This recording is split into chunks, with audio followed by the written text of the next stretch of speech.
Hi hello ಎಲ್ಲರಿಗೂ ನಮಸ್ಕಾರ ವೀಕ್ಷಕರೇ, ದೀಪಾ ಸವರಿಜ್ ಚಾನಲ್ಗೆ ಸ್ವಾಗತ. ಇವತ್ತಿನ ವಿಡಿಯೋದಲ್ಲಿ ಕಾಳುಗೊಜ್ಜು ರೆಸಿಪಿನ ನಿಮ್ಮ ಜೊತೆ ಶೇರ್ ಮಾಡ್ತಾ ಇದ್ದೀನಿ. ಈ ವರ್ಷದ ಯುಗಾದಿ ಹಬ್ಬಕ್ಕೆ ಈ ವಿಧಾನದಲ್ಲಿ ಒಂದ್ಸಲ ಟ್ರೈ ಮಾಡಿ ನೋಡಿ, ತುಂಬ ರುಚಿಯಾಗಿರುತ್ತೆ. ಹಾಗಾದರೆ ಬನ್ನಿ ತಡ ಮಾಡದೆ ಮಾಡೋ ವಿಧಾನ ನೋಡ್ಕೊಳ್ಳೋಣ. ಅದಕ್ಕಿಂತ ಮೊದಲೇದಾಗಿ ನೀವಿನ್ನೂ ನನ್ನ ಚಾನಲ್ನ ಸಬ್ಸ್ಕ್ರೈಬ್ ಮಾಡದೆ ನೋಡ್ತಿದ್ರೆ ದಯವಿಟ್ಟು ಸಬ್ಸ್ಕ್ರೈಬ್ ಮಾಡ್ಕೊಳ್ಳಿ. ಹಾಗೆ ಪಕ್ಕದಲ್ಲಿ ಕಾಣುವ ಬೆಲ್ ಐಕನ್ನ ಕ್ಲಿಕ್ ಮಾಡಿ. ಮೊದಲೇದಾಗಿ ನಾನಿಲ್ಲಿ ಬೇಬಿ ಗೋಡಂಬಿನ ತೊಗೊಂಡಿದ್ದೀನಿ. ನೋಡಿ, ಈ ರೀತಿ ಚಿಕ್ಕ ಚಿಕ್ಕದಾಗಿರುತ್ತೆ.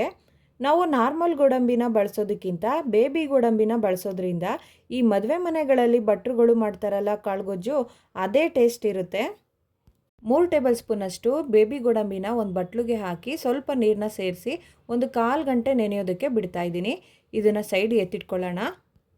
ಈಗ ಸ್ಟವ್ ಮೇಲೆ ಒಂದು ಕುಕ್ಕರ್ ಇಟ್ಕೊಂಡಿದ್ದೀನಿ. ಕುಕ್ಕರ್ಗೆ ರಾತ್ರಿ ಇಡೀ ನೆನೆಸಿಟ್ಕೊಂಡಿರೋ ಕಡಲೆಕಾಳನ್ನ ಸೇರಿಸ್ತಾ ಇದ್ದೀನಿ.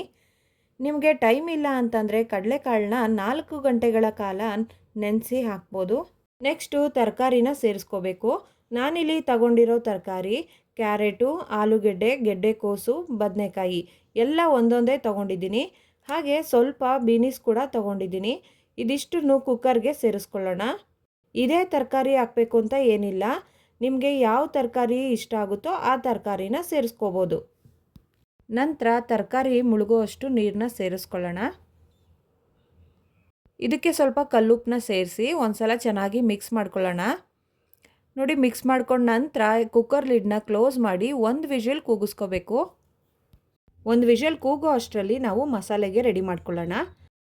ನೋಡಿ, ಇಲ್ಲಿ ನಾನು 3 ಟೇಬಲ್ ಸ್ಪೂನಷ್ಟು ತೆಂಗಿನಕಾಯಿ ತೊಗೊಂಡಿದ್ದೀನಿ.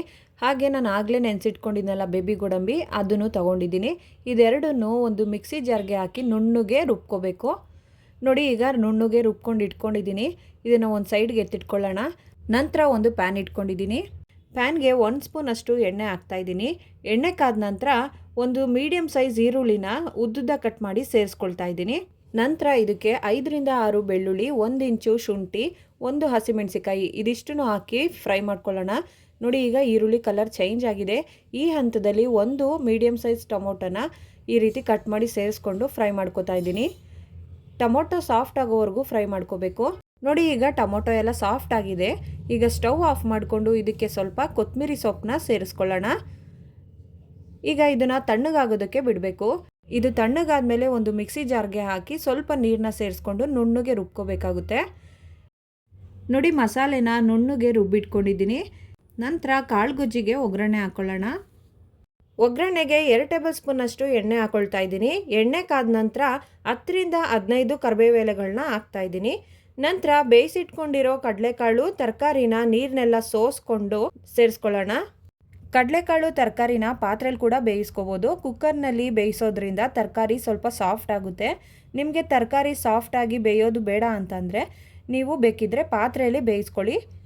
ನಂತರ ಇದಕ್ಕೆ ರುಬ್ಬಿಟ್ಕೊಂಡಿರೋ ಮಸಾಲೆನ ಸೇರಿಸ್ಕೊಳ್ಳೋಣ. ಅದೇ ಬಟ್ಲಿಗೆ ಸ್ವಲ್ಪ ನೀರು ಹಾಕ್ಕೊಂಡು ತೊಳ್ಕೊಂಡು ಹಾಕ್ಕೊಳ್ತಾ ಇದ್ದೀನಿ. ಈಗ ಒಂದ್ಸಲಿ ಚೆನ್ನಾಗಿ ಮಿಕ್ಸ್ ಮಾಡ್ಕೊಳ್ಳೋಣ. ನೋಡಿ, ಈಗ ಚೆನ್ನಾಗಿ ಮಿಕ್ಸ್ ಮಾಡ್ಕೊಂಡಾಗಿದೆ. ಈಗ ಇದಕ್ಕೆ 1/4 ಟೀ ಸ್ಪೂನಷ್ಟು ಅರಿಶಿನ, 1 ಸ್ಪೂನಷ್ಟು ಚಿಲ್ಲಿ ಪೌಡರು, 3/4 ಸ್ಪೂನಷ್ಟು ಗರಂ ಮಸಾಲ ಇದಿಷ್ಟನ್ನು ಹಾಕಿ ಚೆನ್ನಾಗಿ ಮಿಕ್ಸ್ ಮಾಡ್ಕೊಳ್ಳೋಣ. ಈ ಕಾಳುಗೊಜ್ಜು ಜೊತೆಗೆ ಚಪಾತಿ, ಪೂರಿನ ಮಾಡ್ಕೋಬೋದು, ತುಂಬ ರುಚಿಯಾಗಿರುತ್ತೆ. ಇದನ್ನು 1-2 ನಿಮಿಷ ಬೇಯಿಸ್ಕೊಂಡು ನಂತರ ಇದಕ್ಕೆ ಕಡಲೆಕಾಳು, ತರಕಾರಿನ ಬೇಯಿಸಿ ಸೋಸ್ಕೊಂಡಿದ್ವಲ್ಲ ಆ ನೀರನ್ನ ಸೇರಿಸ್ಕೊಳ್ಳೋಣ. ನಿಮಗೆ ಕಾಳುಗೊಜ್ಜು ಗಟ್ಟಿಗೆ ಬೇಕು ಅಂದರೆ ಸ್ವಲ್ಪ ನೀರು ಹಾಕ್ಕೊಳ್ಳಿ, ತೆಳ್ಳಗೆ ಬೇಕು ಅಂತಂದರೆ ಸ್ವಲ್ಪ ನೀರನ್ನ ಜಾಸ್ತಿ ಹಾಕ್ಕೊಳ್ಳಿ.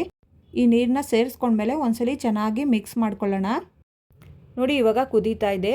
ಈ ಹಂತದಲ್ಲಿ ಉಪ್ಪನ್ನ ಚೆಕ್ ಮಾಡ್ಕೊಳ್ಳಿ ಒಂದ್ಸಲಿ, ಯಾಕಂದರೆ ನಾವು ಕಡಲೆಕಾಳು ತರಕಾರಿ ಬೇಯುವಾಗ್ಲೂ ಉಪ್ಪು ಹಾಕಿರ್ತೀವಿ. ನಾನು ಇವಾಗ ಸ್ವಲ್ಪ ಕಲ್ಲುಪ್ಪನ್ನ ಸೇರಿಸ್ಕೊತಾ ಇದ್ದೀನಿ. ಹಾಕ್ಕೊಂಡು ಒಂದ್ಸಲಿ ಚೆನ್ನಾಗಿ ಮಿಕ್ಸ್ ಮಾಡ್ಕೊತಾ ಇದ್ದೀನಿ. ನಂತರ ಇದಕ್ಕೆ ತೆಂಗಿನಕಾಯಿ ಹಾಗೂ ಗೋಡಂಬಿ ಮಿಶ್ರಣನ ಸೇರಿಸ್ಕೊತಾ ಇದ್ದೀನಿ. ಇದನ್ನು ಒಂದ್ಸಲಿ ಚೆನ್ನಾಗಿ ಮಿಕ್ಸ್ ಮಾಡ್ಕೊಳ್ಳೋಣ. ಮಿಕ್ಸ್ ಮಾಡ್ಕೊಂಡ ನಂತರ 1-2ರಿಂದ 3 ನಿಮಿಷ ಬೇಯೋದಕ್ಕೆ ಬಿಡಬೇಕು. ಆಗಾಗ ಮಧ್ಯದಲ್ಲಿ ತಿರುಗಿಸ್ತಾ ಇರಬೇಕು, ಇಲ್ಲಾಂದರೆ ತಳ ಹಿಡಿಯುತ್ತೆ. ನೋಡಿ, ಈಗ 2ರಿಂದ 3 ನಿಮಿಷ ಬೇಯಿಸ್ಕೊಂಡಿದ್ದೀನಿ. ಈಗ ಕಡಲೆಕಾಳು ಗೊಜ್ಜು ರೆಡಿಯಾಗಿದೆ. ಸ್ಟವ್ ಆಫ್ ಮಾಡ್ಕೊಳ್ಳೋಣ. ಈಗ ಕಡಲೆಕಾಳು ಗೊಜ್ಜನ್ನ ಒಂದು ಬೌಲ್ಗೆ ಸರ್ವ್ ಮಾಡ್ಕೊತಾ ಇದ್ದೀನಿ. ನೋಡಿದ್ರಲ್ಲ ಎಷ್ಟು ಸಿಂಪಲಾಗಿ ಮಾಡ್ಕೋಬೋದು ಅಂತ. ಈ ವರ್ಷ ಯುಗಾದಿ ಹಬ್ಬಕ್ಕೆ ಈ ವಿಧಾನದಲ್ಲಿ ಮಾಡಿ ನೋಡಿ, ತುಂಬ ರುಚಿಯಾಗಿರುತ್ತೆ. ಹಾಗೆ ಈ ರೆಸಿಪಿ ಹೇಗಿತ್ತು ಅಂತ ಕಮೆಂಟ್ ಮಾಡಿ ತಿಳಿಸಿ. ವಿಡಿಯೋ ಇಷ್ಟ ಆದರೆ ವಿಡಿಯೋಗೊಂದು ಲೈಕ್ ಮಾಡಿ, ಫ್ಯಾಮಿಲಿ ಫ್ರೆಂಡ್ಸ್ ಜೊತೆ ಶೇರ್ ಮಾಡಿ, ಸಬ್ಸ್ಕ್ರೈಬ್ ಮಾಡೋದನ್ನು ಮರಿಬೇಡಿ. Thank you.